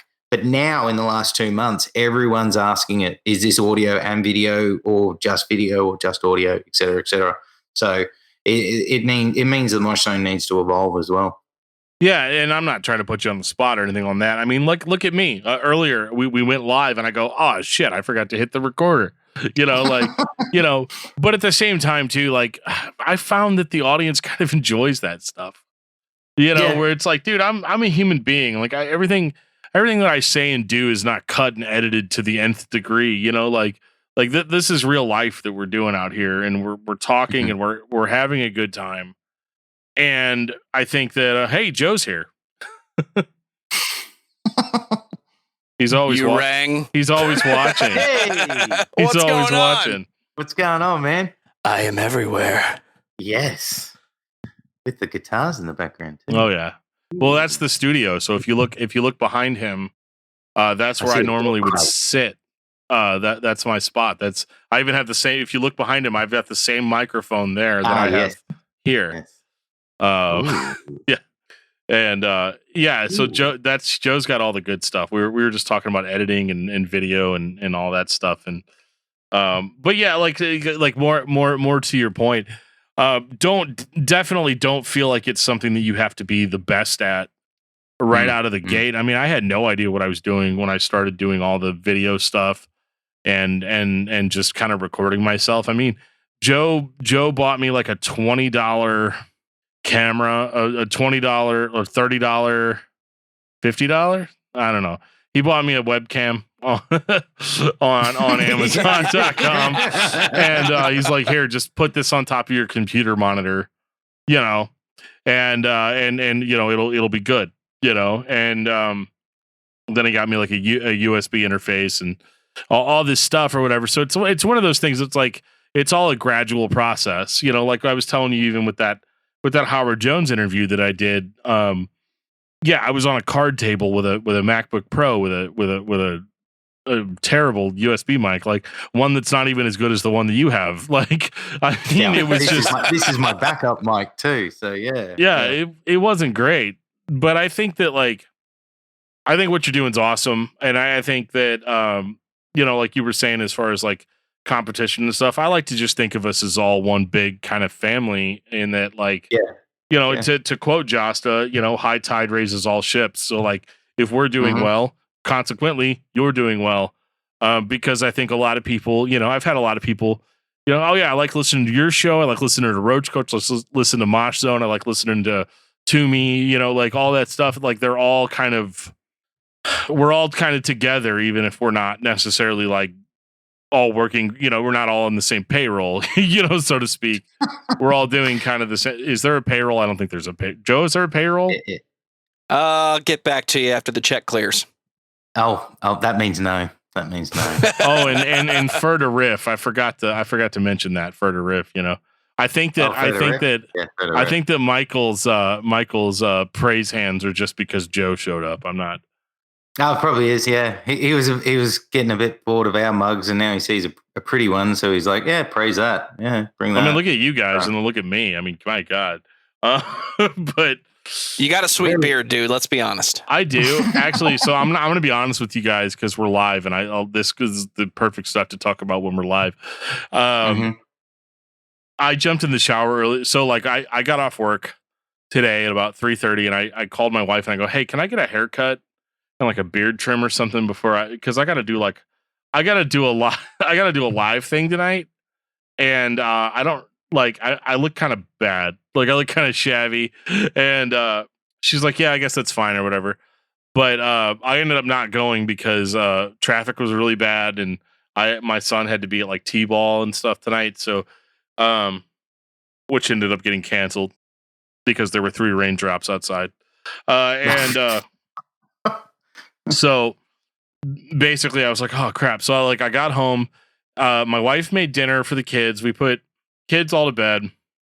None of them wanted to go to bed until like a half hour before we were supposed to go live, and so like I was like, oh crap. So then I messaged you on Messenger, and I was like, hey, I'm gonna take a quick shower or whatever. So I literally just doused my head and face and beard in water so that it would look like I fixed my hair or whatever for it. But hey, it looks stylish. I mean, we've got here at the moment, behind the scenes is the wife is motivating and pushing me to start my own business. And it's basically wouldn't be going anywhere if it wasn't for her. And she's running around going, right, you need to do this, you need to do that. And I'm like, yeah, but I've got to do this at 11:30. It's like, yeah, but you got to get this done. Oh, okay. But it wouldn't, so we've got all that going on in the background. So it's quite nice to shoot the shit about podcasting and stuff and looking at handsome faces, whether you think they've been showered, not, or whatever. I mean, there's a lot of good beer. I don't know about Joe. Joe looks very well kept. Joe's very well kept. Oh yeah, absolutely. Yeah. I think we're gonna wrap up here for a third segment, but I'm gonna actually do our second bio break. Joe loves it when I put these in podcasts. We're gonna This do a is where bio the break. elevator music kicks in. We'll be back, and we will finish up. Jeremy, how's it going? Good. How are you? Doing pretty good. I was listening to the Mosh Zone earlier. Dan's like, I have an interview tonight. I said, that's great. I have podcasts to edit. Yeah. So how much time do you spend editing? About as long as it takes to listen to the show. I don't know if I'm doing it right, but I've always been trying to reproduce radio, not podcasting, because back in the day, that's basically what it was. Mm-hmm. And I've said this many times. The sound, the person that I listened to the most, especially back in college, was Leo Laporte and the Twit podcast network. And seeing him be on radio, seeing him be on television, then having podcasts, I said, that just makes sense to me that podcasts should sound like radio. Yeah. So I don't know if I'm doing it right, but whenever we do a show, the intention is always treat it like radio, don't treat it like a podcast. And hopefully we're doing the best we can going to tape, because then you're just cleaning up the little pops and clicks you get every now and then. Dude, the approach that you've got is the approach I've got. I mean, I'm someone who came from radio, so I've always looked at it as this is a long, extended radio show, like basically. And then, as you said, you want to approach recording to make it easy on yourself. I mean, as a fan of your show, I know your production background and stuff, so you know that whatever you're recording, whether it's a voice or an instrument, you want to put in the file that is not going to need 4 million bits of fixing. You want to try and minimize that. I'm just, the amount that you guys on your show do, I'm surprised you haven't got 4 weeks worth of editing. I mean, it's all just him. It's not us. It's not us. Like I send him the files and then I'm like, good luck. And he's like, I hate you so much right now.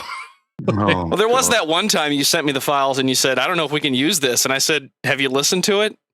It's not the worst thing you've ever sent me, and I made that work. So why don't you let me make the decision? Well, you're gonna love tonight, because my original setup for Reaper for what I used to record these, it was lost. I deleted the original template, so I just started a new one tonight. So it should be kind of interesting. Like Joe could tell me right now why I'm hearing an echo in my headphones, but Live with it. I've been putting up with it. I've been putting up with it all night. Well, as long as you guys can't hear it, then it doesn't matter. No, I'm not hearing it. I'll let you know later if I can hear it. Then you'll have to go back and redo the show. That's fine. I'll just go back. All of it. I'll just and you go better back and say re-mimic. the same thing next time that you said tonight. 100%. 100%. Well, and I think that I enjoy stuff like this so much, because it's so much better to talk to a fellow podcaster sometimes than a musician, because there's no nervousness. Like I can throw something out at you and you're like, yep, been there. Like 100 times.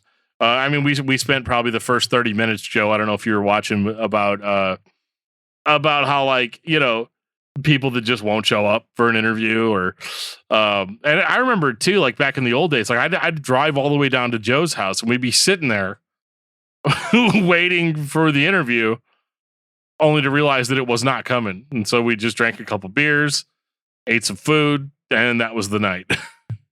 That's back when we didn't have 200 episodes under our belt, so we could still pull bands out of the pocket and say, well, why don't we talk about this one? It's got weird. I mean, I've got the difference of the time zone. So, you go to all that effort of figuring out their time zone, your time zone, what time will suit, their days are not working, et cetera, et cetera, et cetera. And they've said this time, and then you go to call them and you're just like looking at your phone going, okay, right. Send them a message. They don't answer. It's weird. But I mean, you get to 160 something episodes and I'm not that bothered now. It is annoying. Like I was saying to Dan before we started recording, 20 odd interviews this year have fallen through, which is like, I mean, I go through periods. Your show is very different because you just need yourselves and power basically to get a show going. I need that person on firepower, man o' war. I want Manowar on the show. Anyone that knows Manowar, I want Manowar on the show. I'll let you know if I get it. Some kind of connection. But yeah, lots of money. Yeah, but my thing is I kind of need those 20 guests because I reach periods of scheduling where I'm like, fuck, I've got nothing for in 2 weeks' time. So this has been, I was nervous. Mr. King will attest to that. I was messaging him beforehand. The only reason I'm nervous is because I'm never on the other side of this, apart from the further riff, never on the other side of this mic. So, I'm doing a lot more talking than probably I'm used to doing. But you guys are, for me as a big fan of the show, this is mind blowing. So. We're chatty. Yeah, I love it. I love it. I love being chatty, and he is. Yeah, 100%. But I do think that hitting the 2-hour mark, I think that's pretty good. But there's something I throw out, man. If there's a band, if you go back and look at all of our 200 whatever episode, I don't even know what episode number we're on at this point. It's just after 200, I just kind of lost track. But really, I'd be on to. But I've got. Joe knows he's got a spreadsheet. I just pick all the band. I mean, I don't pick all the bands, but I pick a lot of the bands, and the listeners actually pick most of the bands now, which is why. I was just listening to the Maylene episode because I hadn't listened to that. Oh, nice. You're on 224. 224. We've got a whole bunch that I think we already have done. That Joe and I might actually get to take a vacation for the first time in 4 years, just because we've done. Joe, he's got to do all the editing. No, no, exactly. I'm gonna let me rephrase that. I'm gonna take a vacation. Yes, yes. And then Joe's going to be like, how'd you like your vacation, fucker? That's usually how that goes down. But Jeremy, thanks so much, man, for coming on and just shooting the shit with us. Cause I mean, it's always an honor to talk to a fellow podcaster. And like I said, I've been listening to your stuff for quite a while, and was completely blown away when I heard the Further Riff podcast, and you just straight up were like, yeah, I really like discography discussion, and I like what these guys do and all that. And, it's always still to this day, it's still a kind of a weird experience for me whenever, I think about, cause there was a time I think last year where I was going to reach out and be like, hey, we should do a chat or whatever. But then I was like, he's not going to know who we are. And then just kind of moved on from it. To hear something like that, it was cool, and it was gratifying, and I appreciate that you like the show, and I like your show, and I think that yeah, man, pick a band out of our 200 whatever episodes that we haven't talked about, and we'll all sit down and talk about it. We'll go round table. To say I'm a fan would be an understatement. Before I started the show, I was listening to a few shows heavily, and discography discussion was in the top 3 of those. The other one of the others was Roach Coach. The other one was X-Man podcast. You guys are just one of those shows I go to, and I'm so into it that, as I said, I was just listening to Maylene because sometimes I miss episodes because, there'll be a week where I don't listen to a show at all, but then I'll go on and I'll go, oh shit, haven't heard that yet. So to be talking to you guys, shooting the shit, has been an honor for me. As a podcaster, as a podcast fan, as an Aussie as well, it's an honor. Always down to do more shit with you boys. You're good looking, Joe especially. I'm sorry, Danny. 100%. No, it's the honor is all ours. Dude, if Jeff was here, you'd be all like, hey, "Oh my god!" Yeah. The wife's probably watching this, saying, "Jeremy's slutting it out again." Jeff was our sex appeal. Well, I mean, hey, it's not like Further Riff where you're talking about sucking people off. So it's no, you can't help it with a Further Riff, boys. Yeah, we got a lot of good Christian people listening to our show. So we gotta keep it under wraps, a little bit here. But no, this has been a blast, guys. But yeah, let's stay in touch. Let's not be strangers, and let's do more shit. Like anytime. 100%. And we're clear. The broadcast is over. I'll let you have the final word. I don't ever let anyone do that. I'm pretty sure Jeff had the final word. Yeah, I think the hey y'all did end up on the screen. Hey y'all. This has been the Discuss Metal Podcast with Jeremy Dunlop of the Mosh Zone. Presented by discussmetal.com.